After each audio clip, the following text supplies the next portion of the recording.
प्रश्न, 4 आत्मिक नियम कौन से हैं?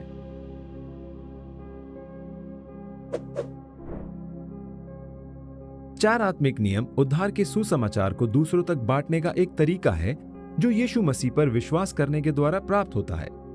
यह सुसमाचार की महत्वपूर्ण बातों को 4 बिंदुओं में संगठित करने का एक आसान तरीका है। 4 आत्मिक नियमों में से पहला नियम है, परमेश्वर आपसे प्रेम करता है और उसके पास आपके जीवन के लिए एक अद्भुत योजना है। यूहन्ना 3:16 हमें बताता है कि क्योंकि परमेश्वर ने जगत से ऐसा प्रेम रखा कि उसने अपना इकलौता पुत्र दे दिया, ताकि जो कोई उस पर विश्वास करे वह नाश ना हो परंतु अनंत जीवन पाए। यूहन्ना 10:10 हमें यीशु के आने का कारण भी बताता है। मैं इसलिए आया कि वे जीवन पाएं और बहुतायत से पाएं। हमें परमेश्वर के प्रेम को प्राप्त करने में क्या रुकावटें हैं? हमें भरपूर जीवन जीने से क्या रोक रहा है? 4 आत्मिक नियमों में से दूसरा नियम यह है कि मानव जाति पाप से दूषित है और इस कारण परमेश्वर से अलग है। इस वजह से हम अपने जीवन के लिए परमेश्वर की अद्भुत योजना को नहीं जान सकते। रोमियो 3:23 इस बात की पुष्टि करता है, इसलिए कि सब ने पाप किया है और परमेश्वर की महिमा से रहित हैं। रोमियो 6:23 हमें पाप का परिणाम बताता है, क्योंकि पाप की मजदूरी तो मृत्यु है। परमेश्वर ने हमें उसके साथ संगति करने के लिए बनाया है।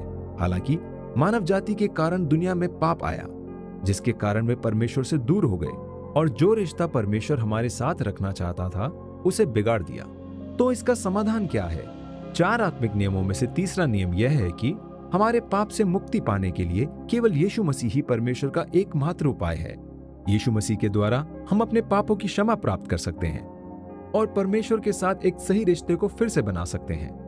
रोमियो 5:8 हमें बताता है, परंतु परमेश्वर हम पर अपने प्रेम की भलाई इस रीति से प्रकट करता है कि जब हम पापी ही थे तभी मसीह हमारे लिए मरा। 1 कुरिन्थियों 15:3 और 4 हमें बताता है कि बचाए जाने के लिए हमें क्या जानने और विश्वास करने की आवश्यकता है। पवित्र शास्त्र के वचन के अनुसार यीशु मसीह हमारे पापों के लिए मर गया और गाड़ा गया और पवित्र शास्त्र के अनुसार तीसरे दिन जीवित हो गया। यूहन्ना 14:6 में यीशु स्वयं घोषणा करता है कि उद्धार का एकमात्र मार्ग वही है।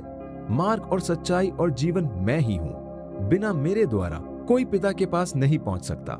तो मैं उद्धार का यह अद्भुत उपहार कैसे प्राप्त कर सकता हूं? 4 आत्मिक नियमों में से चौथा नियम यह है कि हमें यीशु पर उद्धारकर्ता के रूप में विश्वास करना होगा, जिससे हम उद्धार का उपहार प्राप्त कर सकें और अपने जीवन के लिए परमेश्वर की अद्भुत योजना को जान लें।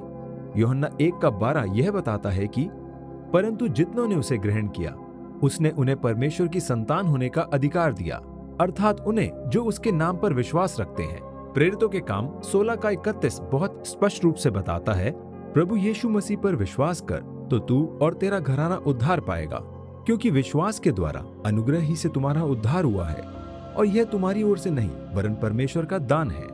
यदि आप यीशु मसीह पर अपने उद्धारकर्ता के रूप में भरोसा करना चाहते हैं तो परमेश्वर से यह कहें, इन शब्दों को बोलने से आपका उद्धार नहीं होगा, केवल मसीह पर विश्वास करने से उद्धार होगा।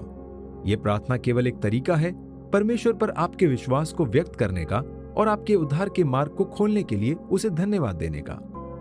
परमेश्वर, मैं जानता हूं कि मैंने आपके खिलाफ पाप किया है और मैं सजा के लायक हूं, पर यीशु मसीह ने मेरे दंड को अपने ऊपर ले लिया ताकि उस पर विश्वास करने के द्वारा मुझे क्षमा मिल सके।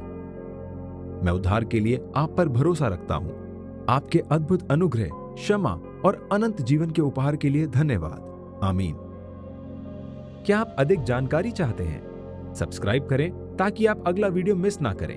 अधिक बेहतरीन सामग्री के लिए godquestions.org हिंदी पर जाएं। क्या आपके पास प्रश्न है? बाइबल में उनके उत्तर हैं और हम उन्हें खोजने में आपकी सहायता करते हैं।